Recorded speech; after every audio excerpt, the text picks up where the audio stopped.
عجیبه، فکر نمی‌کردم این مرد مرده باشه. اصلا فکر نمی‌کردم بخوام اسمشو دوباره بشنوم. هنوز از دستش عصبانی هستی؟ تا قبل اینکه بیا بالا سر قبش خیلی، اما حالا نمیدونم چی بگم. میبخشیش؟ هر کی تو زندگیش سیر اشتباهات میکنه، منم گناه کنم. بس بگو که بخشیدش. باشه قلبم حلالش کن. حالا به زبونم بذار روحش آروم شه.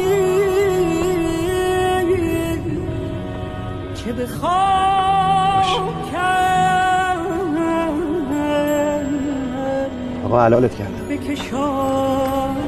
خدا تو رو ببخشه. منم